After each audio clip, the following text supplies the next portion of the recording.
Semana passada, o pastor Tavella deu início aqui a uma série de temas que tem relação com a saúde emocional. Aproveitando aí o mote do mês do Setembro Amarelo, também nós aprendemos a origem desse... Por que começaram, né?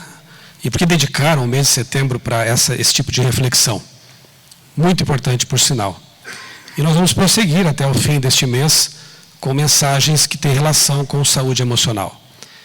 Eu escolhi 5 fatores relacionados com esse tema, poderia escolher outros, obviamente, o tempo aqui não é tão extenso, né? Cada um deles daria para falar muita coisa. Mas eu entendo que se nós levarmos em consideração esses fatores hoje e com a força que vem de Deus, nós temos uma grande vantagem em relação às pessoas que só contam com a boa ajuda da psicologia, da psiquiatria. Nós temos Deus do nosso lado.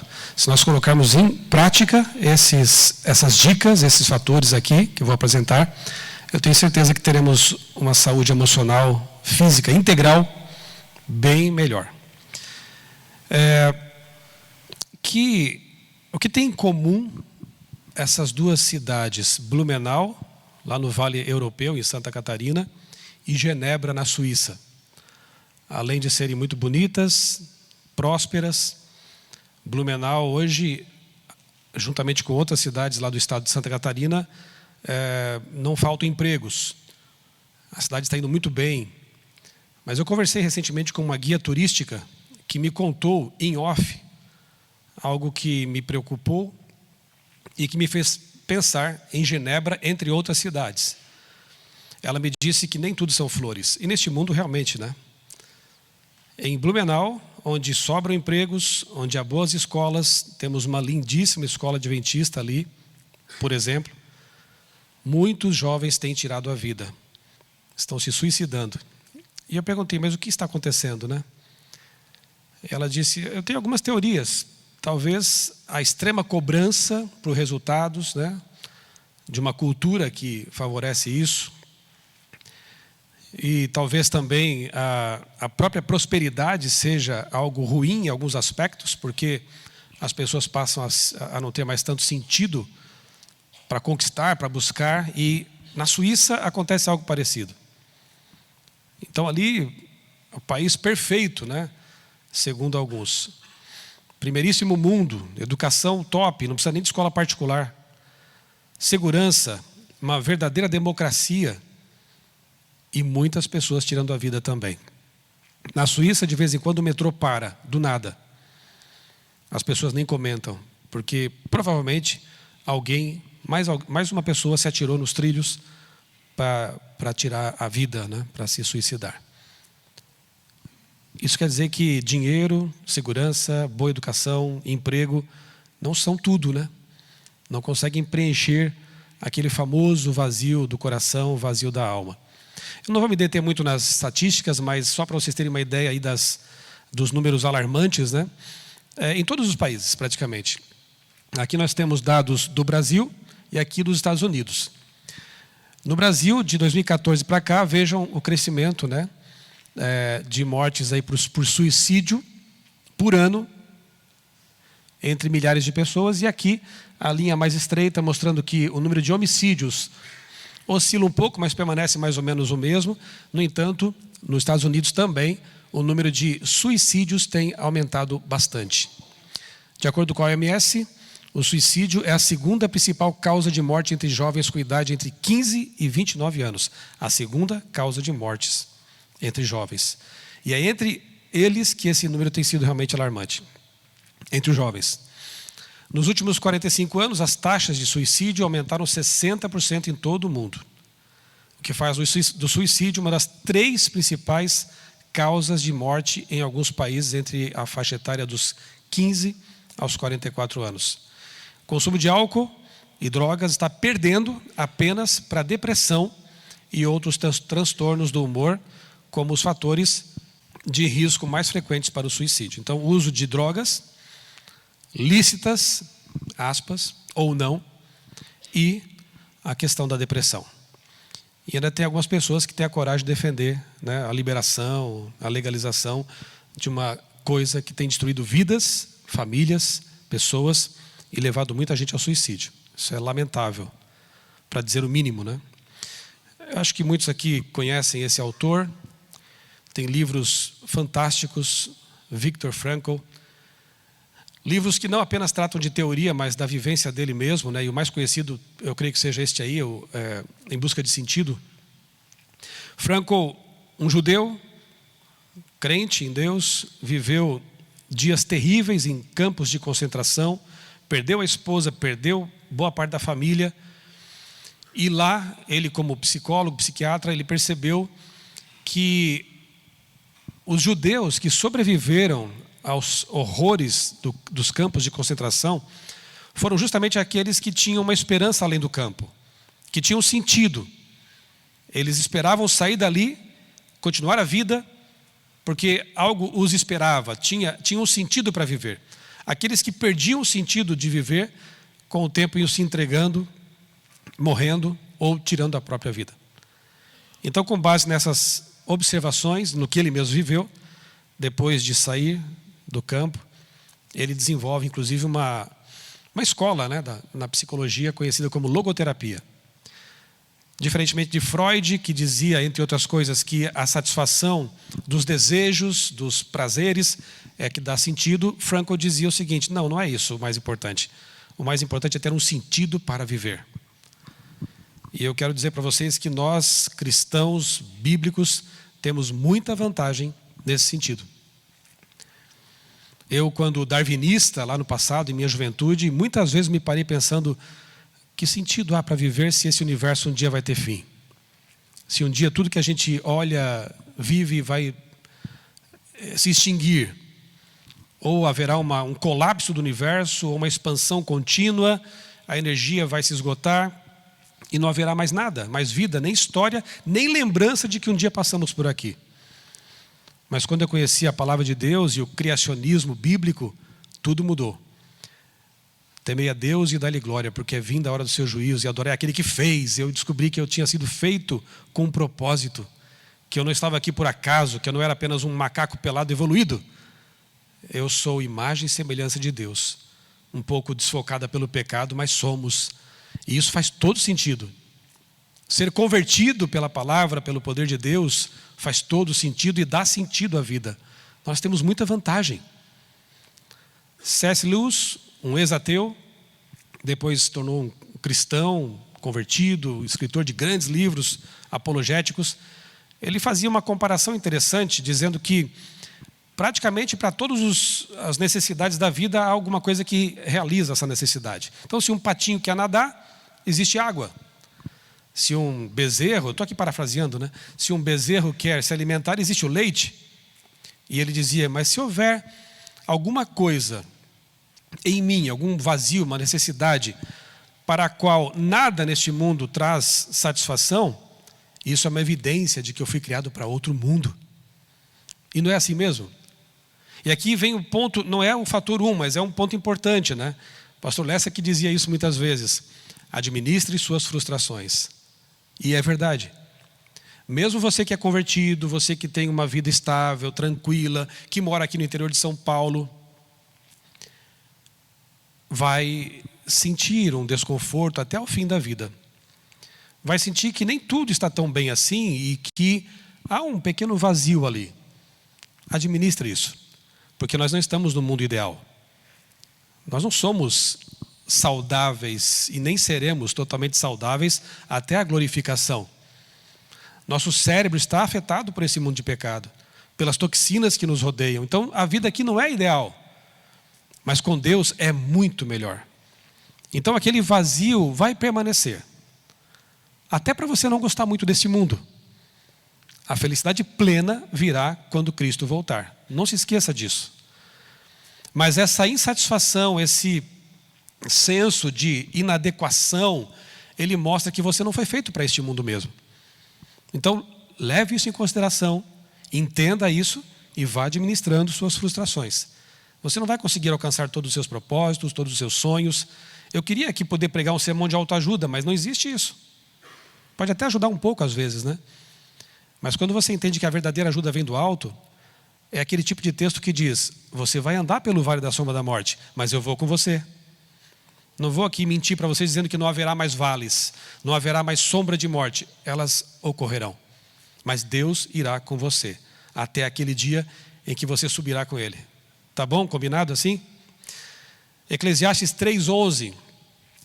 O rei Salomão, que teve tudo o que as pessoas podem talvez relacionar com felicidade. Teve fama, prazer, poder. Mas ele vem e escreve algo assim, ó: Deus fez tudo formoso no seu devido tempo. Também pôs a eternidade no coração do ser humano, sem que esse possa descobrir as obras que Deus fez desde o princípio até o fim. Foi Ele que colocou a eternidade no nosso coração. Então nada que não seja eterno vai satisfazer esse anseio. Por isso que eu repito, nós temos uma grande vantagem, porque nós adoramos o eterno, e é Ele que satisfaz esse anseio que o mundo não satisfaz. Então o fator 1 é, me ajudem a decorar os 5, sentido para viver. Você tem um sentido para viver? Você já encontrou o seu sentido para viver? A maioria das pessoas não sabe, porque vive, né? Nós temos que saber qual é o nosso sentido. Tendo isso em mente e claro para você, já é um grandíssimo começo. Fator 2, saúde mental. Eu quero recomendar para vocês, eu creio que a maioria já deve ter lido, né? Em 2018, o livro missionário foi sobre saúde emocional. O Poder da Esperança. Há alguns ainda na loja e se você quiser indicar para alguém ou mesmo ter com você o PDF gratuito, ele está disponível em português no site opoderdesperança.com.br e em inglês você pode colocar lá no Google The Power of Hope PDF. Também vai apontar para você o caminho para você baixar ou indicar para amigos, né? Até amigos que não falam português. Eu recomendo esse livro. Ali falamos sobre suicídio, sobre como enfrentar a depressão, a ansiedade, o estresse da vida. Se você não leu ainda, fica aqui o meu convite. Eu creio que vai ajudar bastante na sua busca aí por saúde integral. E a revista Vida e Saúde, conhecem? Muito boa também. Já tratamos esse tema algumas vezes. Nessa edição aí de junho de 2016, falamos sobre saúde emocional. E um dos entrevistados nessa ocasião foi o Dr. Francisco Ramírez, médico especialista em estilo de vida. Um médico doutor. E ele, na entrevista que nos concedeu, disse o seguinte: as causas da depressão mais comuns têm que ver com o estilo de vida. O duro é que a gente sabe disso, né? Mas é bom ser relembrado. Então ele fala, especialista nessa nova modalidade, né, médica, que é a medicina do estilo de vida. Ele fala sobre não fazer exercício físico, não receber luz solar suficiente e não respirar ar fresco. Desrespeito ao ciclo circadiano, que tem que ver com a regularidade do sono e ou comer fora de hora. E fazer coisas contra a própria consciência, o que prejudica o funcionamento do lobo frontal. Diga para mim se você não sabia disso. Depressão é multifatorial. Não pense que só porque você pratica exercício, porque você dorme direitinho, toma água e o sol, você não poderá ter uma depressão. É uma doença. E todos nós estamos sujeitos a doenças desse mundo. Não se condene por isso. Aliás, um dos fatores bons, uma das boas coisas de estarmos estudando mais e mais nos últimos anos esse assunto é arrancar o preconceito, né? Tirar o preconceito do caminho, né? Como disse o pastor Tavela semana passada, há pessoas que têm doença no coração, pessoas que têm doença imunológica, e tem pessoas que têm doença aqui, num órgão que, como qualquer outro, pode adoecer, o cérebro. Mas, se nós praticarmos isso que nós conhecemos, poderemos minimizar bastante os riscos, né? Praticar um bom estilo de vida, saúde integral. Sinais de alerta para o suicídio, que estão lá no livro Poder da Esperança, é bom a gente ficar atento, né? Se você quiser tirar uma foto dessa tela, ou depois eu posso deixar à disposição o link para esse Preze também, eu vou passar para o pastor Tavela, e ele compartilha lá no WhatsApp, né? Com todos vocês. Vocês podem ter acesso a esse material e fiquem à vontade para usar como quiserem, tá bom? Depois leiam isso, é importante. Em tudo deem graças. Essa pesquisa vem da Universidade de Indiana e foi publicada na revista Neuroimage. E diz assim: depois de poucos meses exercitando a gratidão, o cérebro passa a se sentir ainda mais condicionado a ser grato, o que traz muitos benefícios. A pesquisa compara esse treinamento ao exercício físico. Quanto mais é praticada a gratidão, mais propensa a pessoa fica a sentir o mesmo no futuro. E isso ajuda, inclusive, a diminuir a depressão. Me diga algum texto bíblico que fala disso, porque não é novidade nenhuma. Vêm os pesquisadores e nos dizem o que já sabemos há séculos. O que diz na Bíblia sobre isso, sobre gratidão? Em tudo, dai graças, né? Está lá, estava escrito lá. Em tudo, dai graças. Não é ser conformado com o que você tem ou vive. Não é pecado você ter sonhos, aspirações, lutar por isso. Mas seja grato em cada etapa do caminho. Senhor, obrigado. Obrigado pelo que eu tenho. Obrigado pelo que tu fizeste em minha vida. Obrigado pela minha família. Obrigado. E quanto mais você exercita a gratidão, mais você torna isso também parte do seu estilo de vida. Tá bem? Outro fator. Repito que eu estou correndo aqui, mas cada um deles poderia ser aí analisado em mais detalhes, né? É a saúde física, algo tão óbvio, né? Tem um livro, um dos muitos que eu li para escrever o livro Missionário 2018, que é este aí que eu recomendo, Corpo Ativo, Mente Desperta. Se você ainda é resistente a se mover, a se exercitar, está aí um bom livro. O autor é de Harvard, um professor lá de Harvard, da Escola de Psiquiatria, e ele diz que níveis tóxicos de estresse desgastam as conexões entre os bilhões de neurônios e que a depressão crônica contrai certas áreas do cérebro. Não é só uma questão de mente, pensamento, abstrato, é físico. Contrai, prejudica as conexões, as sinapses, né? Então, o que ele compara eu acho interessante, é como se o cérebro fosse o hardware e os pensamentos, as emoções, o software. Quando o hardware está enferrujado, danificado, estragado, desgastado, os softwares não vão rodar muito bem. Então, o cérebro desgastado, prejudicado por má alimentação, falta de exercício e tudo mais que você já sabe, ele não vai abrigar bons pensamentos. E aí vem os pensamentos disfuncionais, a tristeza sem motivo aparente. Veja como as coisas estão interligadas. E nós já sabemos disso há muito tempo, né? Agora, o exercício físico, diz esse doutor, libera uma cascata de neuroquímicos e fatores de crescimento. Sim, hoje se sabe que neurônios podem se multiplicar. Até um tempo atrás achava-se que não, mas já se descobriu que sim, podem. Sinapses podem ser acrescentadas. Então, fatores de crescimento que podem reverter esse processo, ajudando a sustentar a infraestrutura cerebral, o hardware, certo? E eu quero dar um pequeno testemunho aqui para vocês. Então, alguém pode pensar, mas é editor da Vida e Saúde, né? Então, para ele é fácil, né? Não é bem assim, tá? Eu não gostava de suar, confesso a vocês. Eu, desde novo, sempre tive... Quer dizer, até uns 18 anos ali, na faculdade, eu praticava exercício, porque era obrigatória essa matéria, essa disciplina, né, que era condicionamento físico, nos 2 primeiros anos, pelo menos. Depois dali eu parei completamente. Um pouco por preguiça. A gente passa aqui o dia trabalhando, lendo, né, na redação, revisando o texto. Chegava em casa, eu queria relaxar, pegava um livro e ia ler. Esse era o dia a dia, né? E não gosto de esportes. Admiro quem gosta, mas eu nunca gostei de bola, essas coisas. Gosto mais de natação, hoje estou gostando de pedalar e de outras coisas que eu vou falar para vocês. Mas há uns 7 anos atrás, mais ou menos, eu comecei a ter um quadro estranho. Eu nunca tinha experimentado algo assim. Uma tristeza, um desânimo. Eu amo meu trabalho, mas naquela fase eu vinha para cá desanimado. Quase ninguém sabia disso, porque a gente esconde, né, muitas vezes essas coisas.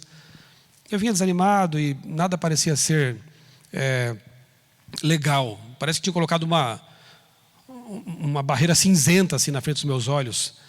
E eu finalmente resolvi procurar ajuda médica. Fui consultar uma médica e tive que ouvir dela, eu que já era editor da revista Vida e Saúde, né, boas ideias para você viver bem. A médica fiz uma série de exames, triglicérides altos e um monte de coisas alteradas. Eu nem sabia, né? E ela falou assim, você precisa praticar exercício físico. Eu baixei a cabeça envergonhado, porque eu sabia disso. Mas eu tinha 40 e pouquinhos anos, pensava assim, eu sou jovem ainda, eu vou tocando, né? Mas um dia a conta vem, né? E para mim veio dessa forma. Mas eu pensava, eu me justificava com Deus e dizia, Senhor, que horas que eu vou fazer isso? Eu chego em casa do trabalho no fim da tarde, eu quero ficar com a família. De manhã eu já acordo bem cedo para fazer o revivados por sua palavra. Que horas? Quando que eu vou orar?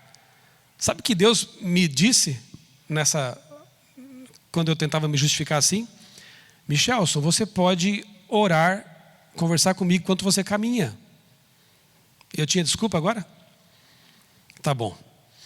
Eu me lembro que foi em julho, frio, eu coloquei meu único par de tênis. Não precisava de mais, não usava. Uma bermuda e fui para a rua caminhar, escuro ainda. Dei uma volta só no quarteirão, tomei um banho e vim trabalhar. Subir a escada da redação foi um sacrifício. Só porque eu caminhei menos de 1 quilômetro. Doeu tudo. Mas eu continuei. Não era fácil. Tinha dias que eu pensava, não vou, estou com preguiça. E Deus me empurrava. E eu pensava, meu filho, pequenino na época, né? Poxa, se eu estou assim agora, daqui a 10 anos eu vou estar acabado. E ele vai estar na adolescência, como é que eu vou brincar com ele? Várias coisas começaram a me empurrar para mudar esse aspecto da minha vida. Porque eu me justificava também dizendo assim, já sou vegetariano há tantos anos, eu já faço isso, faço aquilo, é só um exercício que eu estou negligenciando, mas é só um detalhe, é dos mais importantes. Da caminhada passei para um pouquinho de corrida. Depois inventei uma modalidade que eu chamei de workout com peso vivo. Colocava o Micael nas costas e andava, corria, né, e fazia flexões com ele ali. Depois passei a praticar um pouco eu vi que tem alguns aqui que gostam também de crossfit, e hoje minha esposa e eu praticamos musculação, juntos. Pergunta sobre a minha condição mental. Passou. Alguns precisam talvez de remédio, de uma terapia. Graças a Deus, meu caso foi um pouco mais simples.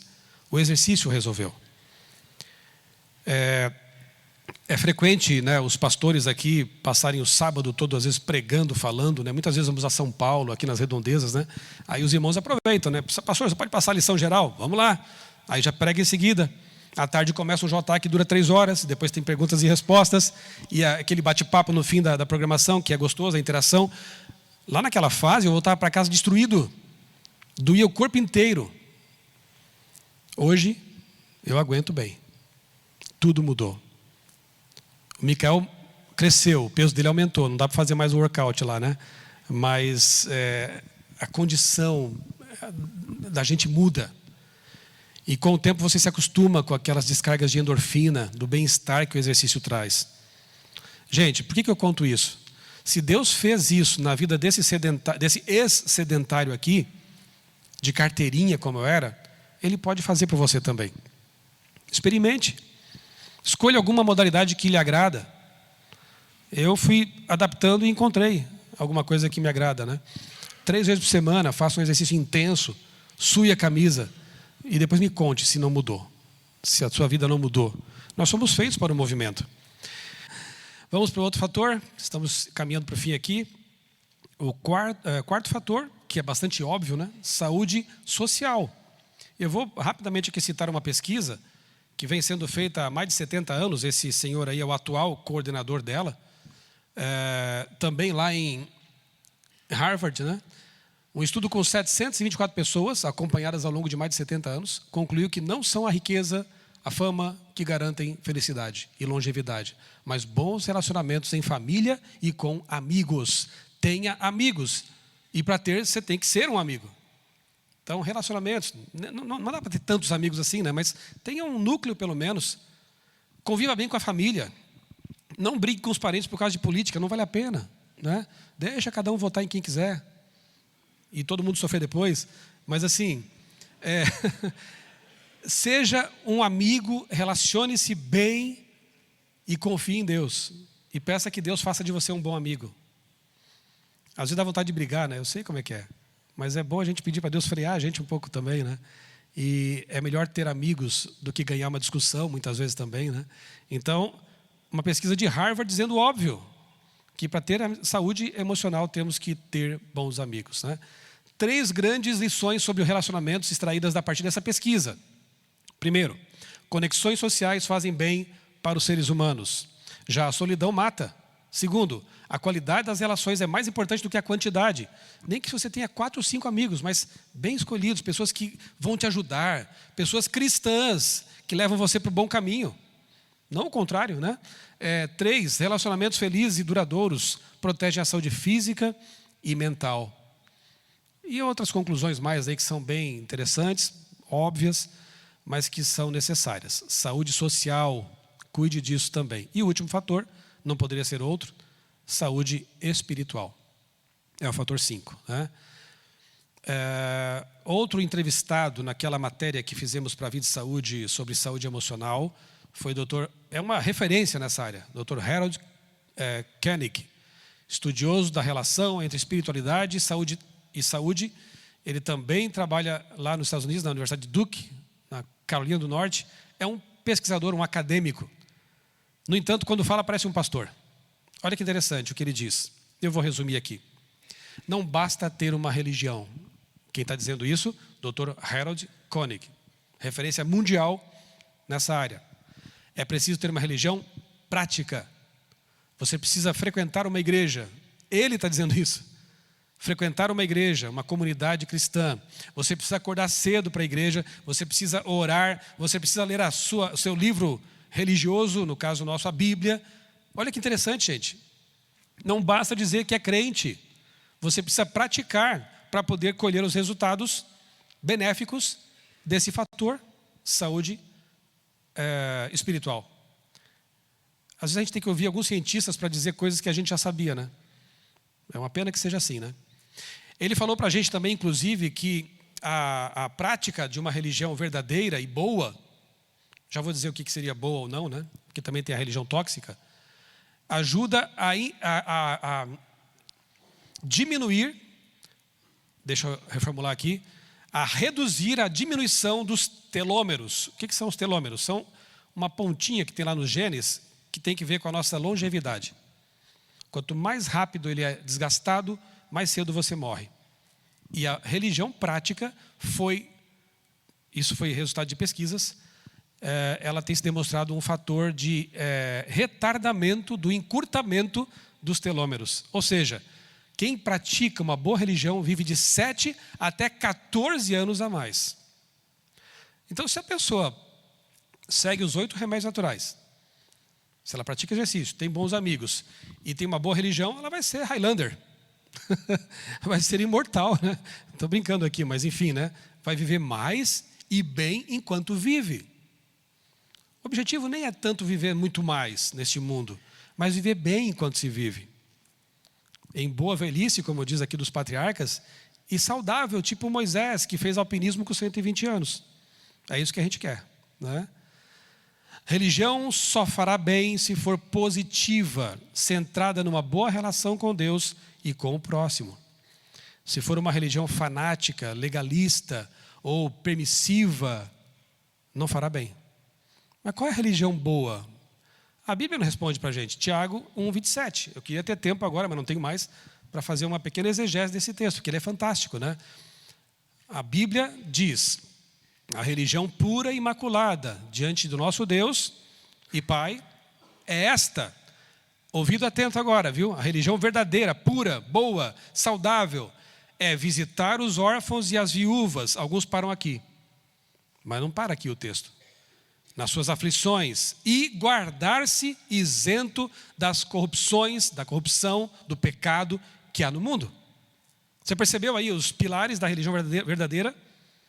O aspecto social, assistencial, de amor ao próximo na prática e também da vivência da pureza da religião, da luta contra o pecado, da busca de Deus. É visitar e guardar-se. É um aspecto externo e um interno, um aspecto vertical e um horizontal. Tem gente que enfatiza demais a segunda parte e se torna um ermitão. se isola do mundo, vai morar no meio do mato, e não estou dizendo que isso esteja errado, mas se for para viver umas férias antecipadas é pecado, porque o mundo carece de pessoas que preguem para elas, para a salvação delas. Nós não estamos em colônia de férias aqui. Tem gente que se isola e ali acha que está vivendo a religião verdadeira. Não. Tem outros que esquecem de guardar-se isentos do pecado e vivem só a religião da prática das boas obras. Isso a Cruz Vermelha também faz. Junte as duas coisas e você terá a religião pura e imaculada. Buscar a pureza espiritual, consagração, comunhão com Deus e não negligenciar o grito dos órfãos, das viúvas, dos necessitados. Enfatizar só uma coisa ou outra, repito, é uma religião desequilibrada que traz doenças. Não vou ler porque o tempo já passou, mas eu quero que você depois leia esse texto de Ellen White em Patriarcas e Profetas. Ela destrincha, ela detalha, pode tirar foto da tela também, está permitido. Ela detalha o que é a religião verdadeira, que traz saúde, que nos ajuda. Tem muita gente achando que está vivendo uma boa religião quando está vivendo uma religião tóxica, né? E aí o efeito é o contrário. Desculpa, vi que alguém estava tirando foto. Pode tirar. Leia e medite. Se alguém não tirou, quem tirou passa para o outro. Leia, medite sobre esse texto e ore a respeito dele, tá bem? 3 João 2. Amado, peço a Deus que tudo corra bem com você e que esteja com boa saúde, assim como bem vai a sua alma. Saúde integral. 3 perninhas, podia colocar uma quarta ali também, né? Mas pensa num banquinho de 3 pernas. Se tirar uma, ele cai. Você precisa cuidar dessas 3 áreas de modo especial para ter saúde. E eu termino dizendo, seja feliz, vivendo uma vida leve, com Deus, colocando em prática esses 5 fatores. Nem tudo vai dar tudo certo, mas vai ser bem melhor a nossa trajetória.